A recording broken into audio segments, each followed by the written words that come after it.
se kad pitaš koji je smisao tvoga života? Što ti zapravo u životu trebaš činiti? Meni se ovih dana stalno to nešto mota po glavi.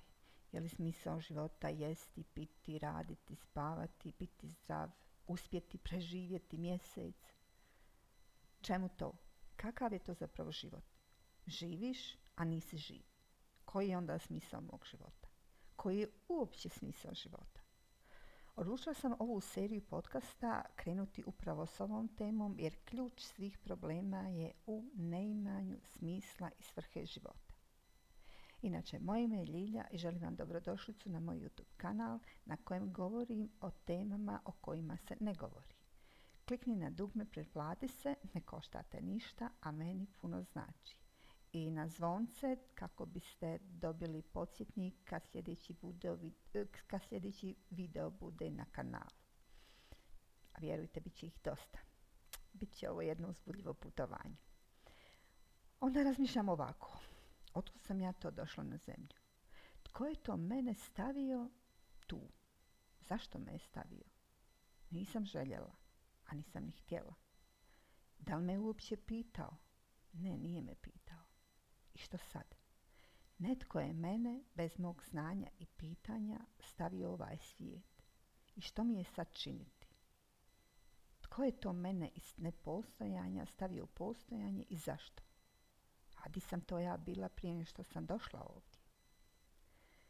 Nekako duboko u sebi ćutim da postoji netko tko to sve zna. Netko tko zna odakle sam i što mi je činiti. Ali zašto ja to ne znam i kako da saznam? Od nekud sam došla na zemlju i osjećam se kao da sam s Marsa pala.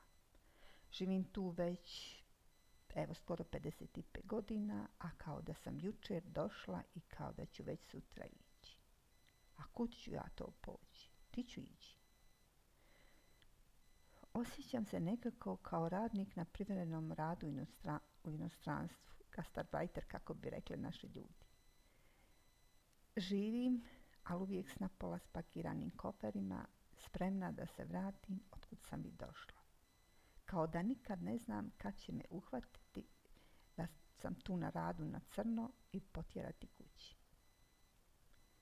Kući, to je ključna riječ.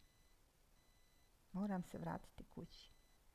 Tu sam na privremenom boravku i radu i vratit ću se kući. Nikako mi se ne sviđa pomisao da će otići negdje bezdan u ništavilo. Ne želim ne postojati. Ja želim biti. Želim biti sad, ali želim biti i zauvijek sad. Znaš, vrijeme je nešto strašno zanimljivo.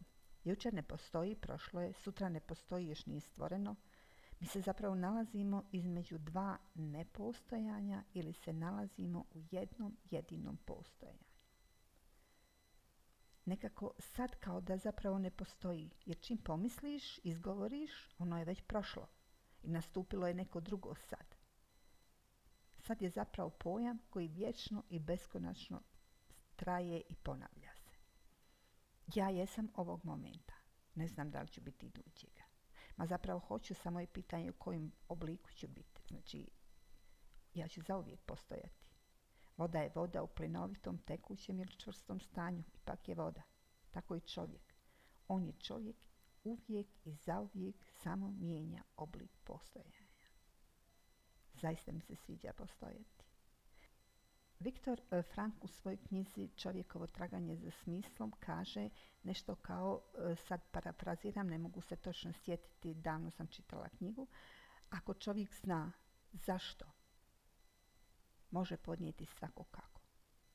On u toj knjizi svjedoči kako je uspio preživjeti sigurnu smrt u logoru, samo zato je njegova želja da izađe živ iz logora, kako bi završio svoj doktorski rad koji je započeo prije dolaska u logor, bila jača od smrti. Svjedoči kako je ta želja bila toliko snažna da je doslovce mijenjala tijek događaja u logoru. Znači, u životu je najvažnije znati zašto. Znaš li ti zašto? Ja sam mislila da znam, ali izgleda da sam to zašto pogubila negdje usput. Zaboravila sam. zašto ja činim to što činim, što god da to bilo. Zašto ja sad ovdje vama sve ovo pričam? Nemam pametnijeg posla ili što? Kad bolje razmislim, ovo je najpametniji posao koji ja trenutno mogu činiti, iako imam veliku obitelj i gomilu obaveza. Ovo je najbolja stvar trenutno koju mogu učiniti za sebe. Zašto? Jednostavno, ne znam koliko ću još dugo biti ovdje. Nitko ne zna. Kad pođem sa sobom ću ponijeti samo ono što sam dala. A s druge strane će me čekati samo ono što sam poslala. A šaljem ono što drugima dajemo. Ako ovo što ja radim pomogne barem jednoj osobi, ja sam ispunila svrhu svoga postojanja.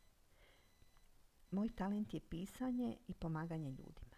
Ako to ne radim, ja sam svoje talente zakopala i uzet će mi se i ono što sam imala. Znate onu priču o talentima? Znači čovjek polazeći na put doziva sluge i daje im svoj imetak. Jednom dade 5 talenata, drugom dade 2, trećem 1. Svakome po njegovoj sposobnosti, jel? I otputovao je. Onaj koji je primio 5 talenata odmah ode, upotrijebi ih, stekne drugih 5. Isto tako i onaj sa 2 stekne druga 2. Onaj koji je primio 1 ode, zakopa ga u zemlju i sakri novac od svog gospodara. Kad se gospodar vratio, ova 2 prva dobili su još duplo onoliko koliko su stekli, dok ovom trećem koji je svoj talenat zakopao i čuvao za sebe, uzeo i taj 1 talenat. Tako je s nama.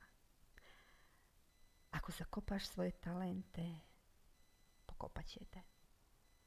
Ako ih upotrijebiš, obogatit ćete. U kom god smislu.